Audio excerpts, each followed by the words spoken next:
I'm Molly Harper with the Harper Consulting Group, and this is Elevating Impact, a series of conversations with extraordinary nonprofit leaders and experts who work in the sector. Today, I am thrilled to interview Janaira Quigley. She's the Executive Director of Ocean Connectors based out of San Diego. So thank you for joining me. I really appreciate it. Thank you for having me. I'm excited to be here. Great. Well, Ocean Connectors, can you tell us a little bit about what you all do? Oh, I'd love to. Ocean Connectors was founded in 2007 by Francis Kinney, who saw the need for ocean science education in the schools in southern San Diego.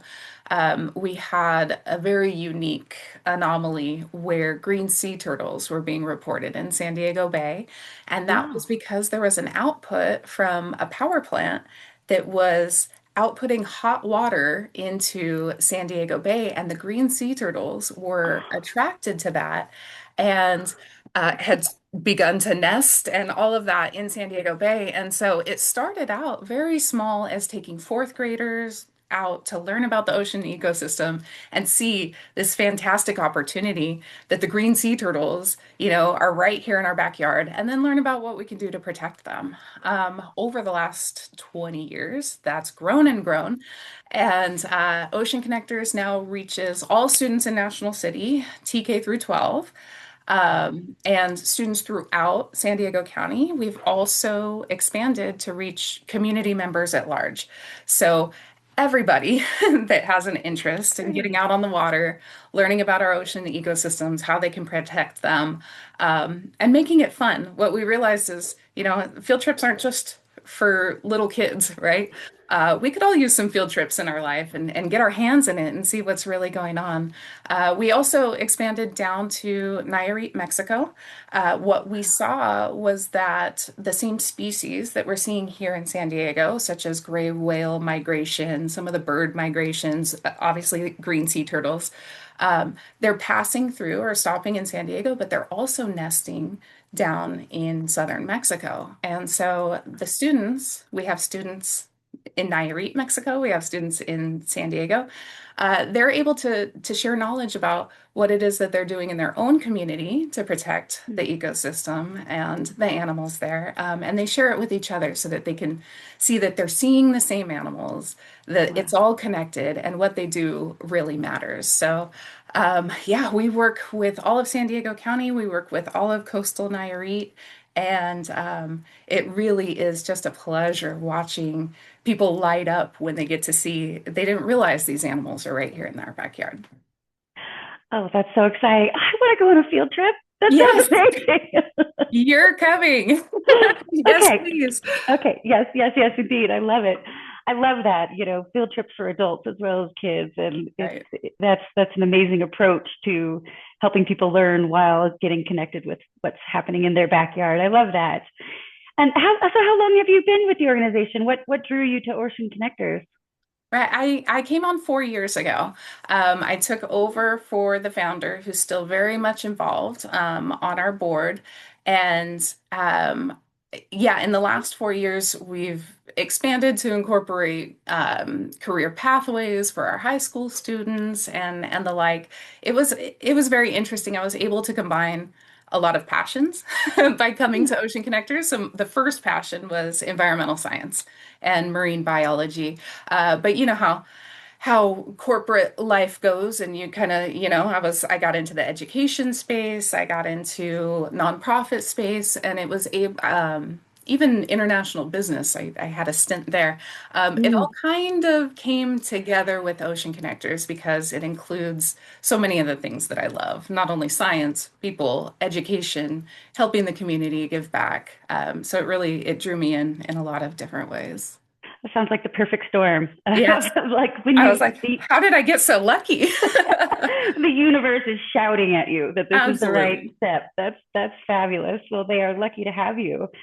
Well, and happy New Year. What does Yeah. 2026 look like for you all? What are you looking forward to or building? Right, right. 2026 is super exciting. Our expansion this last year, we moved into the realm of serving all community members and not just students. And so that's been a lot of fun as we develop these field trips for adults and what does that look like, right?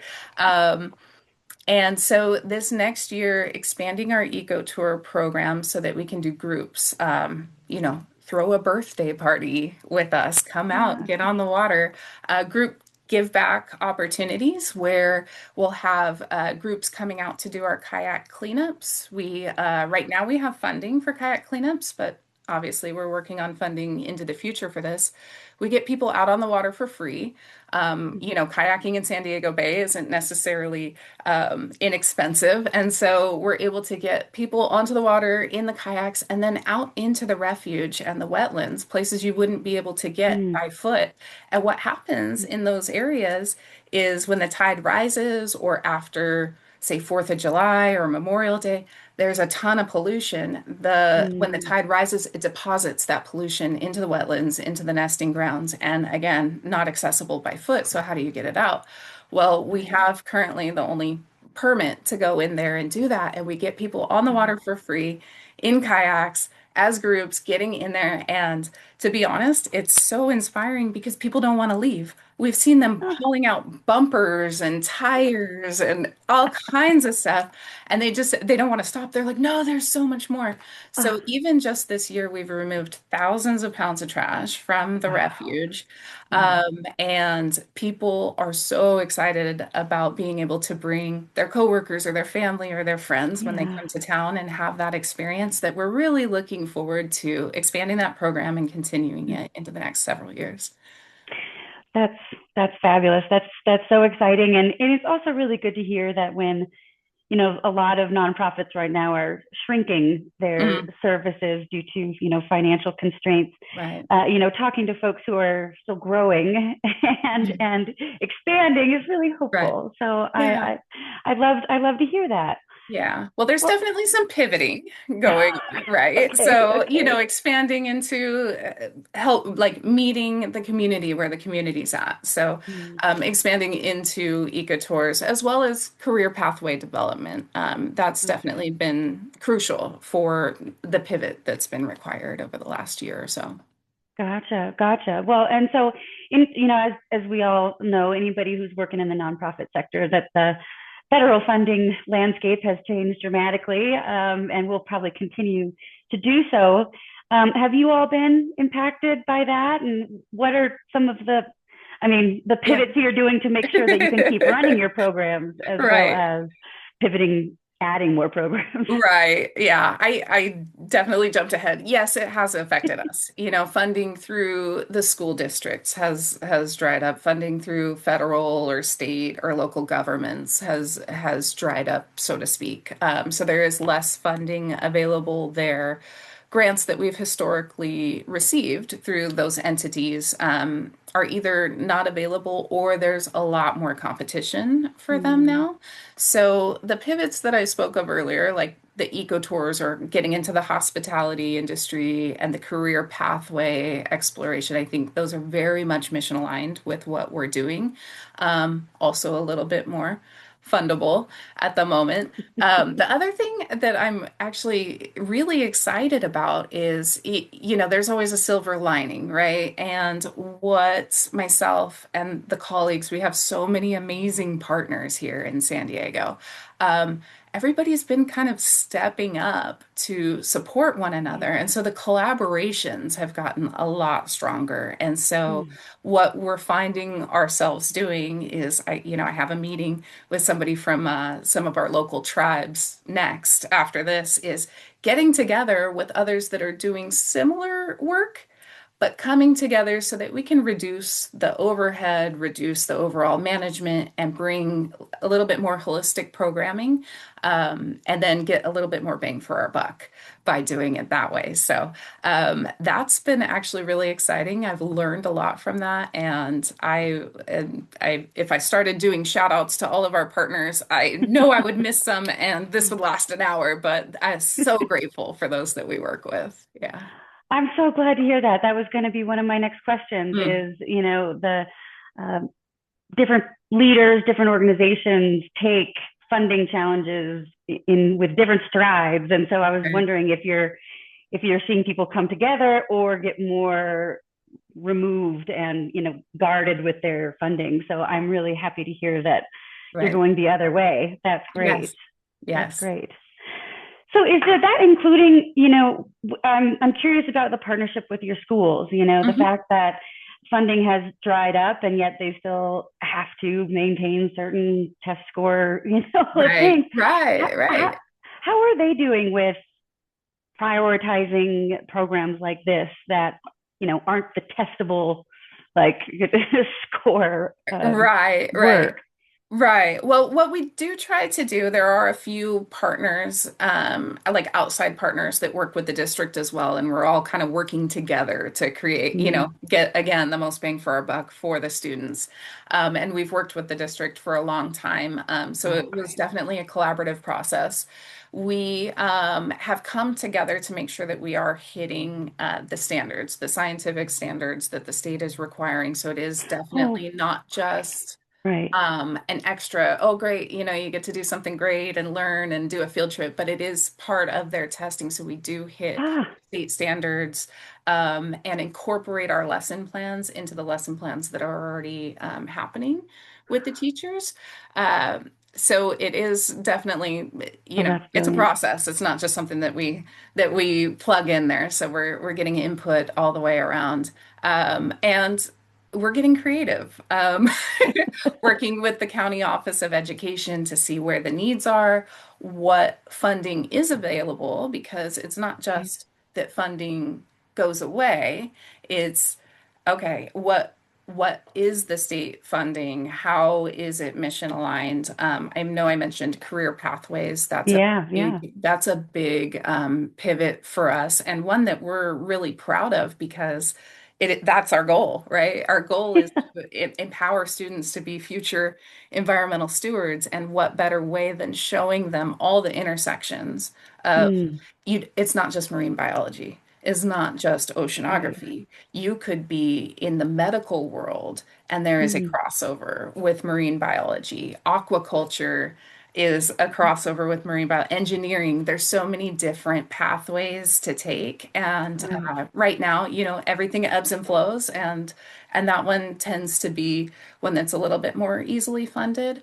Mm, Other ways that we're working with the district is looking at, okay, well, there is some funding in preschools or after school mm, programs or community resources. So what does that look like? So really just opening our minds from mm, the historic, here's curriculum, we're going to come into the classroom and leverage outside funding to make it worthwhile for the right. district. That was the old model, but the new model, you gotta get a little bit more creative.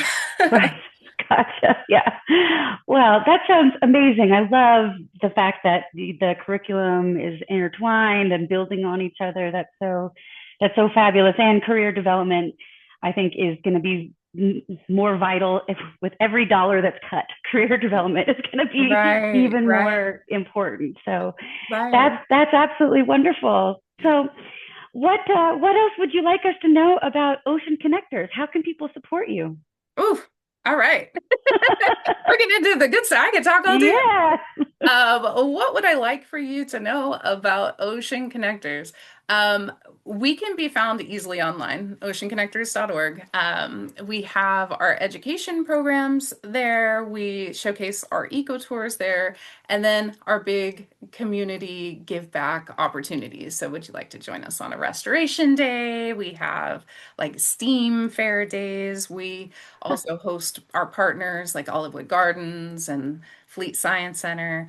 How can you get on board with Flagship, who sponsors us and sponsors our fifth grade whale watching field trip? They also have tours and things like that. So there's a lot of wonderful things on our website that show how you can get involved. Um, Okay.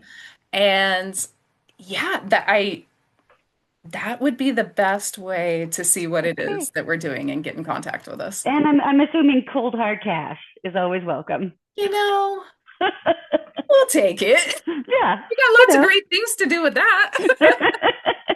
But you know what? We are used to find, people that are mission aligned, that have some time to give, or even if they like, any expertise, any passion, like there are so many ways, helping us share out on social media, willing to put flyers up at their favorite trailheads, coffee shops, help us share out on Hmm. social media.